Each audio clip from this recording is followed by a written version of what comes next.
This is Barry Zalma on insurance. I am an attorney who has retired from the active practice of law and now spend my time as an insurance claims consultant, an insurance claims expert witness, an author and producer of these videos. Today, I'd like to talk about claims handling and investigation of a purported mold claim. Like in any investigation, a mold claim investigation begins with the initial contact. Because multiple exclusions exist in a CGL policy or other liability policy, they may involve an adjuster, an insured, or the attorney for either. The adjuster starting an investigation should protect the insurer from potential misunderstanding or inadvertent waiver of the insurer's rights. In that regard, the adjuster should make immediate but no later than 24 hours after notice is received contact with the insured. The insured should be asked at the first meeting to sign a non-waiver agreement, that is, a contract where both the insured and the insurer agree that the investigation of the claim will not waive any of the rights of the insured or the insurer, and the insurer will not be estopped as a result of the investigation from asserting any insurance policy defenses. The first contact by the insurer with the insured should advise the insured of the following. 1. The full name, address, and telephone number of the adjuster, and if available, an email address and a fax number. A description of the coverages available to the insured. A statement of the periods of time the insurance is effective. The insuring agreement that may provide coverage to the insured. The conditions with which the insurer and the insured must comply. Any forms the insurer requires that the insured submit to the insurer. The investigation the insurer intends to conduct.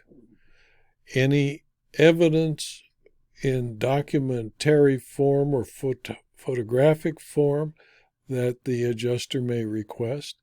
The request for a non-waiver agreement and the need to submit, if it's a first-party claim, a sworn statement in proof of loss no later than 60 days after the request, unless the time is extended in writing. The brief description of available coverages should be made orally at the initial telephone contact and followed up with a written description. An appointment should be made as soon as practical to view the premises and interview the insured and or the insured's representatives. At the first meeting, the insured should be asked to sign the non-waiver agreement so that the investigation can be conducted quickly without the need for concern about waiver of existing rights by either the insured or the insurer. If the insured refuses to sign the mutual non-waiver agreement, the adjuster should immediately mail a unilateral reservation of rights letter advising the insured of all the reasons why the insurer is reserving its rights. At the initial meeting with the insured, the insurer's representative should take the following steps. Conduct a brief introductory interview with the insured or the insured's most knowledgeable employee or employees about the facts that give rise to the claim. Start with a cursory view of the entire building structure if it is involved in mold, seeking hints for more detailed inspection of parts that might be damaged or the cause of damage. Perform a detailed search and inspection of all areas on the premises where water can gather, including plumbing, air conditioning, and heating facilities. Take photographs of the entire premises during the initial review, including photographs using an FLIR or infrared camera that can detect moisture leaks that are invisible to the naked eye, paying special attention to those areas where water can gather. Use a moisture meter and/or the infrared camera if available to test walls, floors, carpets, and ceilings for excessive moisture content. And take a detailed recorded statement from the insured or the insured's most knowledgeable employees or agents concerning the history of the building, the incident or incidents that give rise to the claim, and the presentation of the claim itself. This need to find water is that moisture is essential to the growth of molds. When investigating the property after the initial investigation, the adjuster should further investigate by doing the following. Obtain the history of the building from the local Department of Building and Safety or other governmental body in charge of construction permits in that jurisdiction, including all permits and inspections of the property by the state should be collected by the adjuster. Interview the claimant if a third-party claim and obtain a recorded statement from the claimant about the facts that are the subject of his or her claim. Retain the services of an environmental expert to determine if any known mold or fungi contaminants exist in the building, and retain the services of a qualified mold remediation company to determine the appropriate parameters of remediation of the mold if it is found to exist.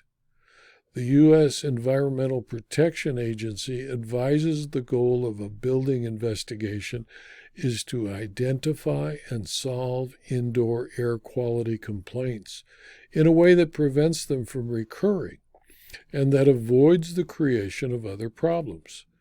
To achieve this goal, it is necessary for the investigators to discover whether a complaint is actually related to indoor air quality, to identify the cause of the complaint, and to determine the most appropriate corrective actions. The indoor air quality investigation procedure should be characterized as a method of information gathering. It generally begins with a walkthrough inspection of the problem area to provide information about the four basic factors that influence indoor air quality. 1. The occupants. 2. The heating, ventilation, and air conditioning or HVAC systems. 3. Possible pollutant pathways. And 4. Possible contaminant sources. All known HVAC zones and complaint areas need to be identified by interviewing the insured as well as any landlords, owners, tenants, or management personnel. The adjuster should advise all occupants of the building of the upcoming investigation and identify key individuals needed for information and access.